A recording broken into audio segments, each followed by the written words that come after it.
The sky hung low over the dense forest, a thick blanket of gray pressing down on the trees.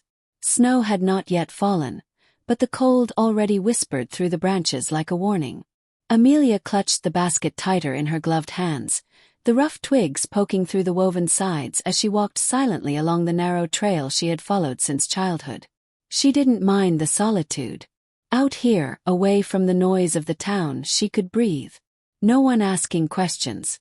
No one reminding her of the things she'd lost. Her boots crunched against patches of frost as she knelt to gather another bundle of dry wood, her long wool scarf brushing the forest floor. A few birds stirred in the upper branches, but the woods were mostly silent this time of year. Too cold, too still. She stood to adjust her load when the silence broke.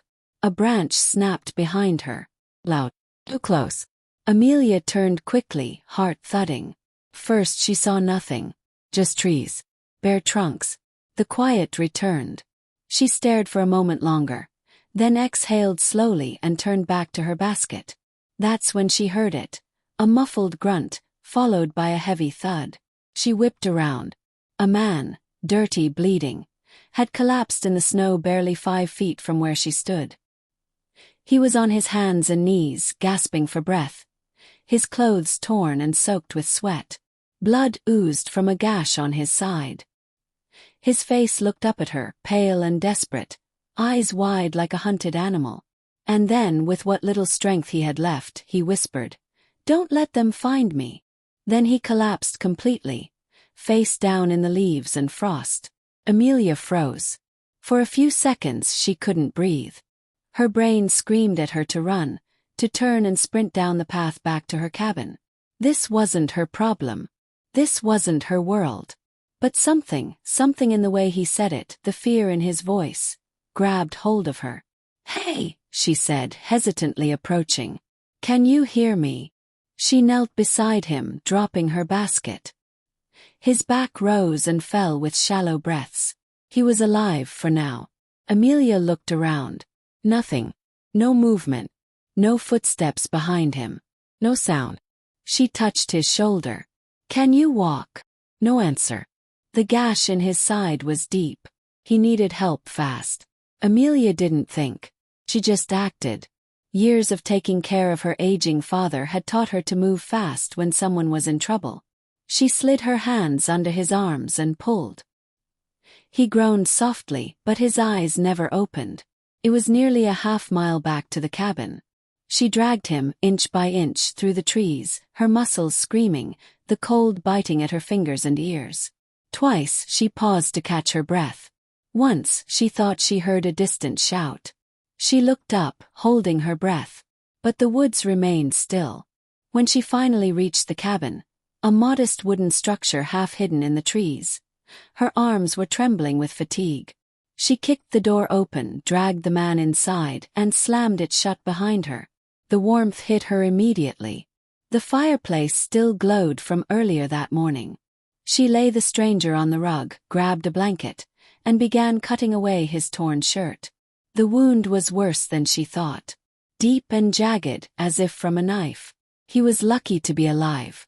As she worked to clean it, he stirred slightly, eyes fluttering open. You shouldn't have helped me," he murmured, voice barely audible. "I couldn't just leave you there," she replied, trying to keep her voice steady. His gaze flicked around the room, then settled on her. "They'll come. They saw me run." "Who?" she asked, but he was already drifting off again, unconscious from blood loss and exhaustion. Amelia sat back on her heels, staring at the stranger sprawled in the middle of her cabin floor. What had she just pulled herself into? The fire crackled softly as night fell. She stayed near him, watching his chest rise and fall, checking the wound every hour. He'd need real medical help, but there was no way she could get him to the town clinic without questions. And if he was running from someone dangerous? She bit her lip. She had lived here alone for nearly a year since her father passed.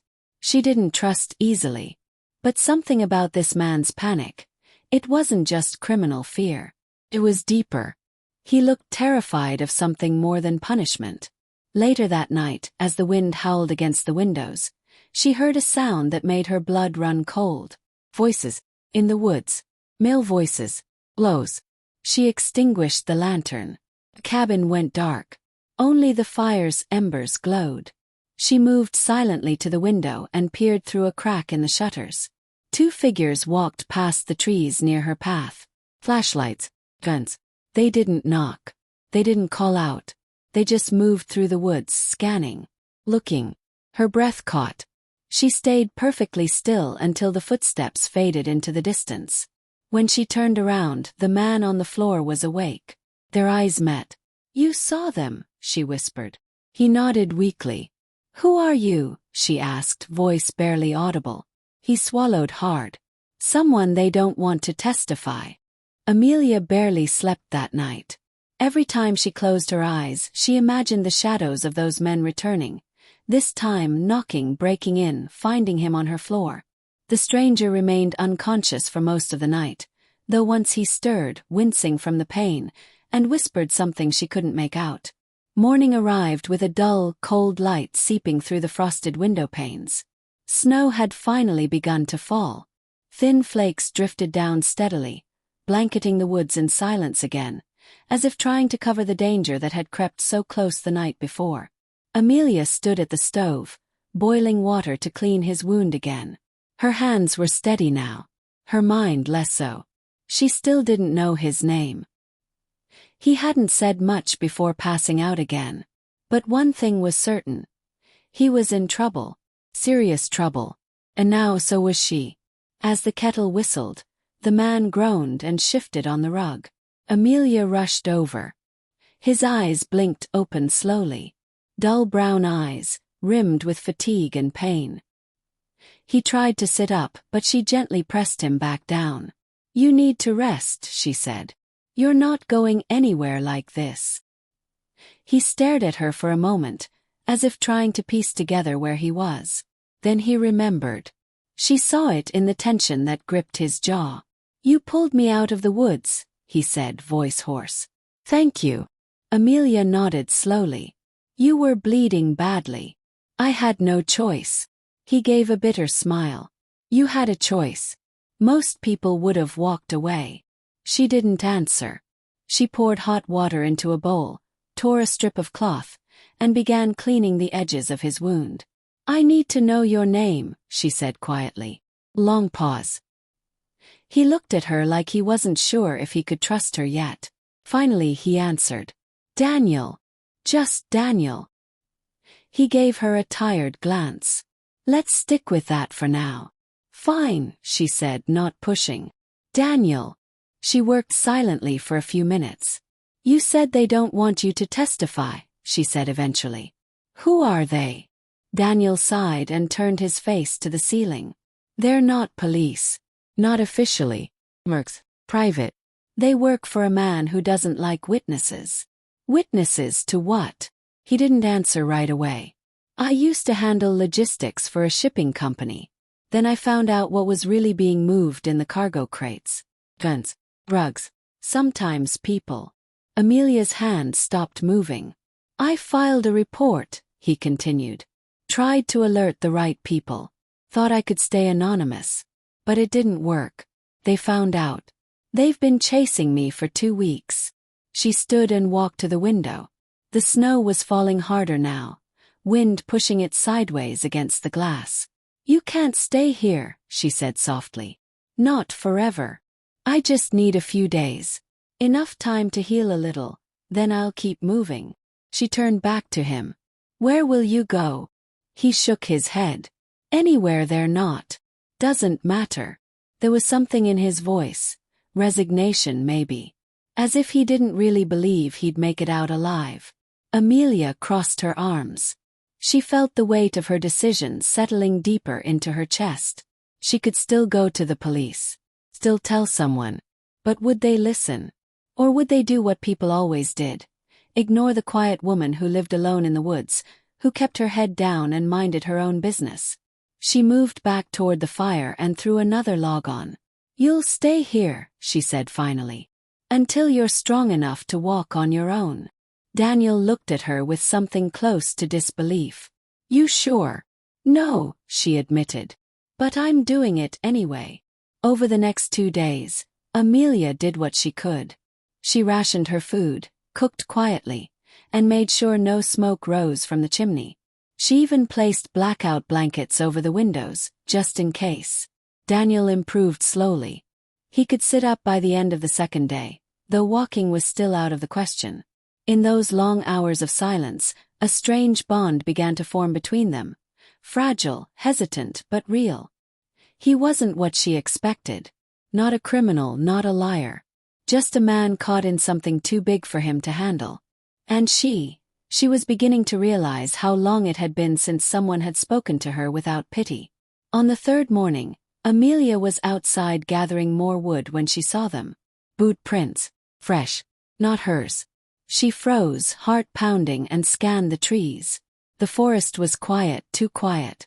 She turned and rushed back to the cabin. "Daniel," she whispered, closing the door behind her. "Someone's been out there." He sat up immediately, groaning in pain. "Are you sure?" "Yes. I saw tracks."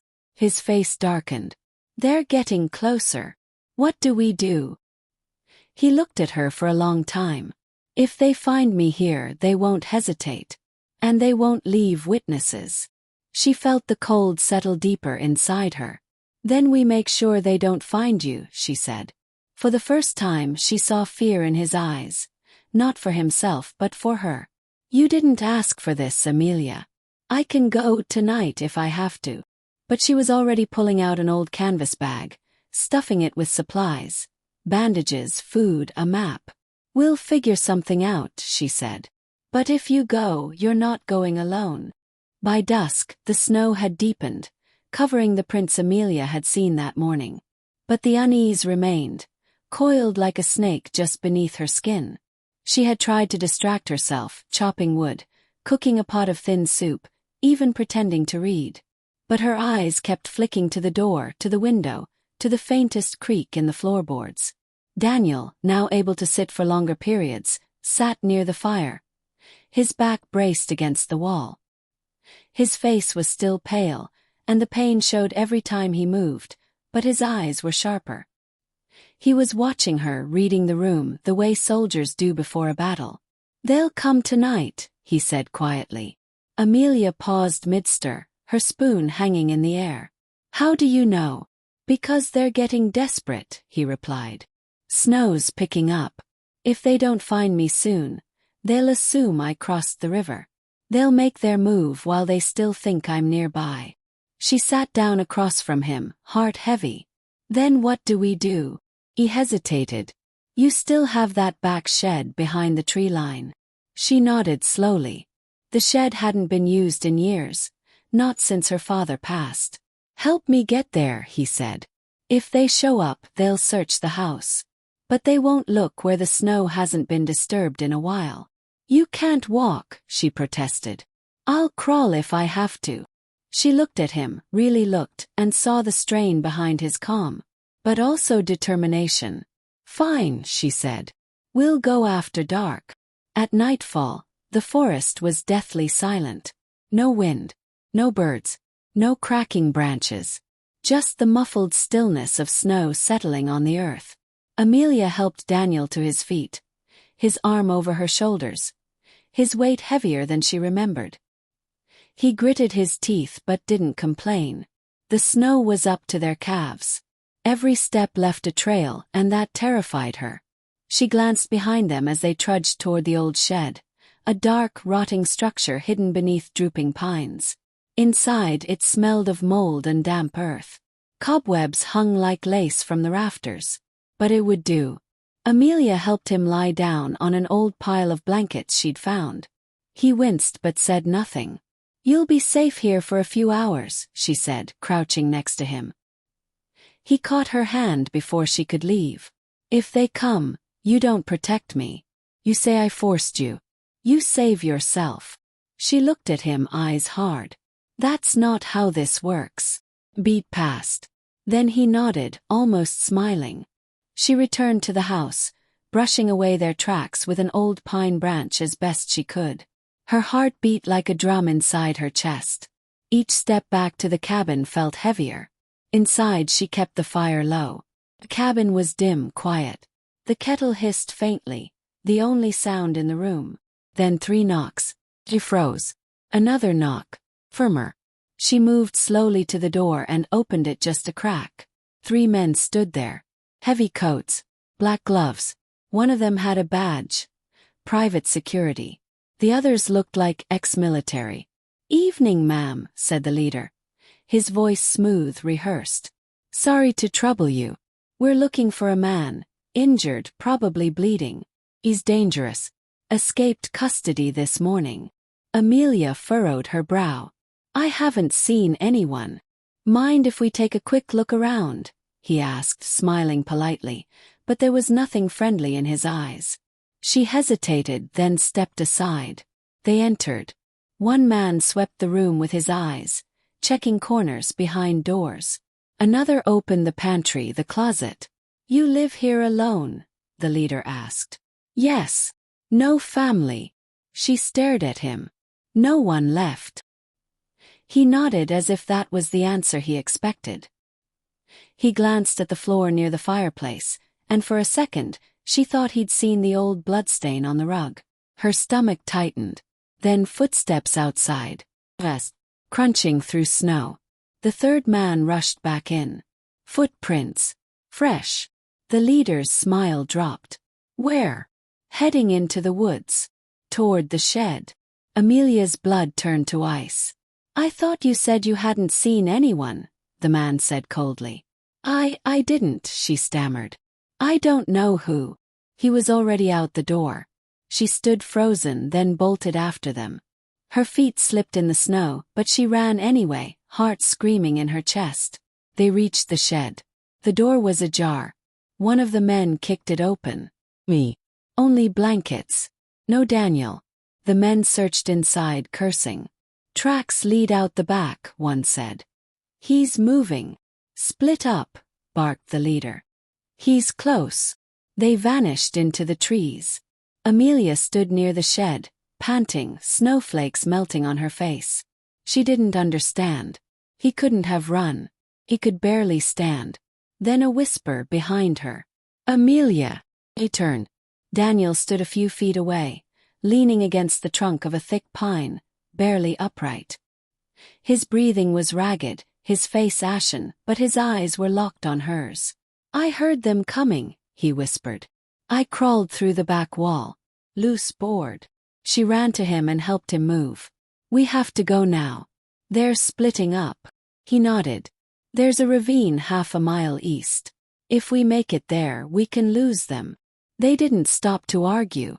She supported his weight, and they moved together, vanishing into the white woods, swallowed by the darkness. Behind them the men shouted. Dogs barked. But Amelia didn't stop. Not this time. She had made her choice. The forest was no longer quiet. Voices echoed between the trees, shouting commands, the deep bark of search dogs. Amelia's legs burned with every step through the snow, her body leaning to keep Daniel upright. He was slipping in and out of consciousness again, each movement draining what little strength remained in his body. But they couldn't stop. "Just a little farther," she whispered, breath clouding in the cold air. "Hold on, Daniel." The ravine he had mentioned wasn't far, but the terrain was rough. Snow had started falling harder, and visibility dropped with each minute. It worked in their favor, covering their tracks, muting their sounds, but it also meant one mistake, one wrong step could end it all. Daniel stumbled again, nearly collapsing.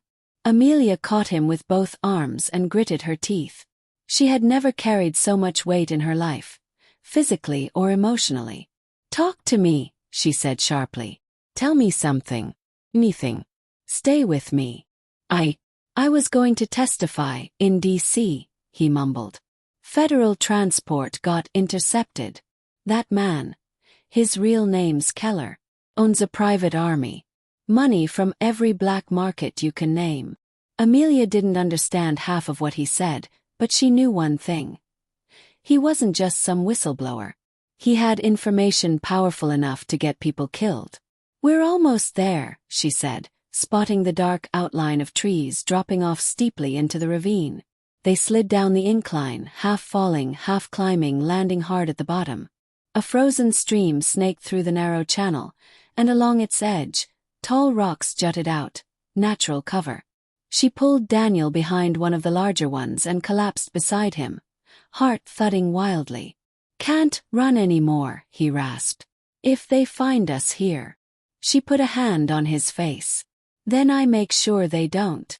Above them, flashlights swept through the woods. Voices came closer, then drifted, redirected by the storm. They waited in silence. Time blurred. The cold seeped into her bones. Finally, after what felt like hours, everything went quiet. No more shouting. No dogs. Just the wind and the slow, steady rhythm of falling snow. Daniel had passed out again. Amelia checked his pulse, still there but weak. She didn't sleep. She watched over him until the sun broke over the horizon. By morning, the storm had covered every sign of their passage. The men were gone. No tracks, no voices. Just a white, undisturbed forest. Amelia knew what she had to do. It took nearly the whole day to get Daniel back to the cabin. She built a sled out of branches and an old tarp, dragging him inch by inch. Her legs shook. Her lungs burned. But she didn't stop. When they finally reached the cabin, she collapsed on the porch beside him. Over the next 3 days, she cared for him like she had never cared for anyone before. She boiled snow for water, cooked broth from the last of her root vegetables, cleaned his wounds, and waited for the color to return to his cheeks. Each day he got stronger. And each day, the bond between them grew without a single word needing to be spoken. Until finally, on the 5th morning, he stood on his own. But standing. "I should go," he said softly, his voice clearer now. Amelia didn't answer right away. She stood by the stove, stirring a pot of soup. "Where will you go?" "There's someone I trust. A journalist. She's been waiting for the files. If I get them to her, everything changes." "You still have them?" He nodded. "Hidden in a dry box, buried east of the river. That's why they were so desperate. It's not just testimony, it's proof. Contracts, bank trails." She turned to him. "You're really going to do this?" "I have to. Too many people died trying to get it this far." Amelia set down the spoon, walked toward him. "And after?" He looked at her then, not just with gratitude but something deeper. Something unspoken. "I don't know. Maybe I find a quiet place where no one's hunting me. Maybe I build a life again." She reached into her coat pocket and pulled out a folded scrap of paper. "Here," she said, handing it to him. He opened it. Name. Her cabin's coordinates. In case you decide that quiet place should include a fire that never goes out and someone who won't let you bleed alone in the snow. His hand trembled slightly as he folded the note and put it in his jacket. "I never thought anyone would risk what you did for a stranger," he said. "You didn't just save my life, Amelia. You reminded me it was still worth something." She smiled. "Then make it count." He left before sunrise the next day. No goodbye kiss. No dramatic promises. Just a long, lingering glance before he disappeared into the woods, a shadow among the trees. Amelia stood in the doorway long after he was gone, watching the place where the trail vanished. The silence returned. But it wasn't the same. She gathered firewood that morning like she always did. Step by step, basket in hand. But she moved with a new purpose. A new weight in her chest. Not fear but strength. And as the snow began to fall again, softly blanketing the world around her, she whispered into the still air, "I hope you made it."